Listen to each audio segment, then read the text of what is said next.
Tuna আর টুনি খুবই গরিব ছিল, কিন্তু ওরা খুবই সুখী পরিবার ছিল। টুনা ছোট ক্ষেতে কাজ করত আর সে তার বউর সাথে সুখীভাবে বসবাস করত। চলো না টুনা, আমরা আজকে বাইরে থেকে কিছু খেয়ে আসি। অনেকদিন হলো বাইরেই যাওয়া হয় না। আরে টুনি, আমার কাছে যদি টাকা থাকতো আমি তো তোমাকে অবশ্যই বাইরে নিয়ে যেতাম, কিন্তু কি করব দেখো আমার কাছে টাকাই নেই। তার থেকে তুমি ভালো হবে যে এখানে কিছু বানিয়ে নাও না। হ্যাঁ হ্যাঁ, আমি জানতাম তুমি এটাই বলবে, কিন্তু কি বানাবো? ঘরে তো কিছুই নেই। আর এদিকে সুস্বাদু কিছু খাওয়ার জন্য আমার মনটা খুব ব্যাকুল হয়ে রয়েছে।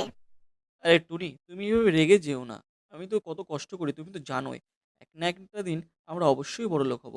তখন আমরা বাইরে যাব বিভিন্ন রকম কিছু খাওয়া দাওয়া করতে। হ্যাঁ হ্যাঁ, খেতে তো অনেক সোনাগয়না লুকিয়ে আছে না, যে একদিন আমরা খুব তাড়াতাড়ি বড়লোক হয়ে যাব। তুমি শুধুই এইসব কথা বলো আমায়, আমার একদমই ভালো লাগে না। আরে ছাড়ো না এসব কথা। তুমি বলো তুমি কি বানাচ্ছ আজকে খাবারে? হ্যাঁ, কি বা বানাবো? তুমি তো যেন অনেক কিছু রেখে দিয়েছো, তাই সবকিছুই আমি বানিয়ে দেবো না তোমার জন্য। যা আছে তাই বানাবো, একদম খেয়ে নিও চুপচাপ। টুনি তার পাশের গাছেই তাদের রান্নাঘর বানিয়েছিল, আর সেখানে এসে রান্না বান্না করতো। বিয়ের সময় আমি টুনিকে কত কিছু বলেছিলাম যে তার সব স্বপ্ন পূরণ করব, কিন্তু এদিকে আমি এখনো পর্যন্ত কিছুই করে উঠতে পারলাম না তার জন্য। টুনা সারাদিন এইসব জিনিস ভাবে আর নিজেকে একদম উদাসীন করে রাখে। অন্যদিকে টুনি টুনাকে এই অবস্থায় দেখে সে নিজেও মনে মনে বলতে লাগে। আমিও না, টুনা আমার জন্য কত পরিশ্রম করে, কত কষ্ট করে, রোদে কাজ করে, তারপরেও আমি ওকে কিছু না কিছু ঠিক শোনাতেই থাকি। পরের দিন টুনা খেতে চলে যায় কাজে, আর সেখানে গিয়ে সে দেখে পুরো খেতেই পুরো জলে ভরা। তখন সে খুবই উদাসীন হয়ে পড়ে। দেখি আজকে বাড়িতে ফেরার পথে টুনির জন্য কোনো একটি মাছ ধরে নিয়ে যাবো নদী থেকে। যদি সেই মাছটি পেয়ে টুনি একটু খুশি হয়, তাহলে সত্যি আমারও খুব ভালোই লাগবে। বন্ধুরা, পুরো ভিডিওটি দেখার আগে ভিডিওটি লাইক করো আর চ্যানেলটি অবশ্যই সাবস্ক্রাইব করে দিও। কিছু সময়ের মধ্যেই সন্ধ্যা হয়ে যায়, আর টুনা নদীর পথে ফেরার সময় নদীতে মাছ ধরার জন্য অপেক্ষা করতে থাকে। আয় আয়, কোনো একটা মাছ তো আয়।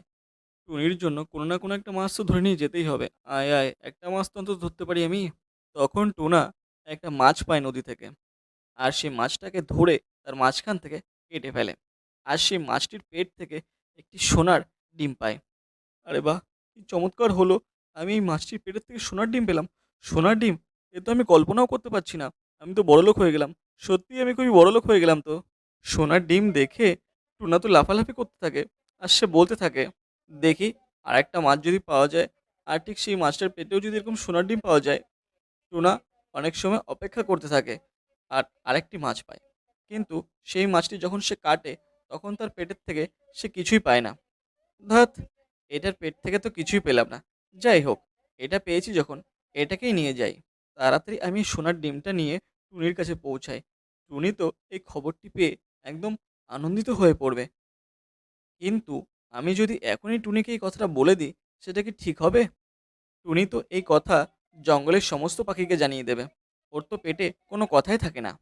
আরে সকল পাখি, দেখো দেখো, টুনা যে মাছটা পেয়েছিল, সে মাছটার পেটের থেকে এই সোনার ডিমটা পেয়েছে। দেখো দেখো, কত সুন্দর নয় সোনার ডিমটা? না, না, টুনিকে এখন বলব না। যদি আমি বলি তাহলে ও সমস্ত পাখিকে বলে দেবে। আর সমস্ত পাখি ঠিক আমার পেছনে লেগে যাবে। আর আমার এই ডিমটা চুরি করে নিয়ে চলে যাবে ওরাই। আর ওরা আমার কাছ থেকে এই ডিমটা চুরি করে নেবে। তখন টুনা ভাবতে থাকে যে সে কি করবে? কি করব? এখন এই ডিমটাকে যে আমি বাসাতেও নিয়ে যেতে পারবো না। টুনিকে তো বলা যাবে না এটা সোনার ডিম। এরপর টুনা যখন বনের মধ্যে যায়, তখন সে দেখতে পারে একটি পাখি আহত হয়ে নিচে পড়ে আছে। আর সে অন্যান্য পাখিদের ডাকাডাকি করছে। আর তার পাশেও পড়ে আছে একটি ডিম। আরে ছোট্ট টিয়া, এ তোমার সাথে কি হলো? তুমি এইভাবে কেন নিচে পড়ে রয়েছো? আর বলো না টুনা ভাই, সমস্ত চিল আমাকে আক্রমণ করেছিল। তাই আমি এভাবে আহত অবস্থায় নিচে পড়ে আছি।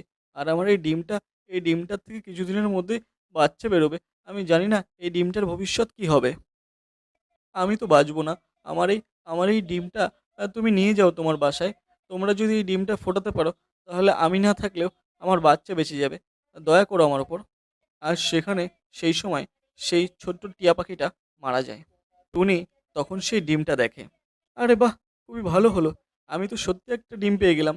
আজ এই ডিমটাকে আমি আমার বাসায় নিয়ে যাব। আর টুনির ওখানে যে সোনার ডিমটা আছে, সেটার সাথে আমি বদলে দেব। তাহলে সেটাকে আমি আবার বাজারে নিয়ে গিয়ে বিক্রি করে দিতে পারবো। যাই, আমি এখন এটাকে নিয়ে যাই। টুনা সুযোগ বুঝে সেই সোনার ডিমটা বদলে দেয় সেখান থেকে। আর কিছুদিনের মধ্যেই সেই ডিমটার থেকে একটি বাচ্চা ফুটে বেরোয়। আরে টুনা, দেখো দেখো, এর থেকে আমাদের বাচ্চা বেরিয়েছে। আজকে আজকে আমি সত্যি খুবই খুশি। হ্যাঁ টুনি, তোমাকে আরও একটি খুশির খবর দিই। আমাদের সব ফসল বিক্রি হয়ে গেছে, খুব ভালো দামে বিক্রি হয়েছে, বুঝলে তো। আর সেই সব ফসল বিক্রি করে আমি তোমাদের জন্য একটি ঘর নিয়ে নিয়েছি। আমরা এখন থেকে সেখানেই থাকবো। টুনা টুনি তাদের নিজের ঘরে খুশি খুশি থাকতে থাকে এবং তারা তাদের বাচ্চাকে নিয়ে খুবই ভালোভাবে বসবাস করতে থাকে। বন্ধুরা, ভিডিওটি ভালো লাগে একটি লাইক করে চ্যানেলটি অবশ্যই সাবস্ক্রাইব করে দিও।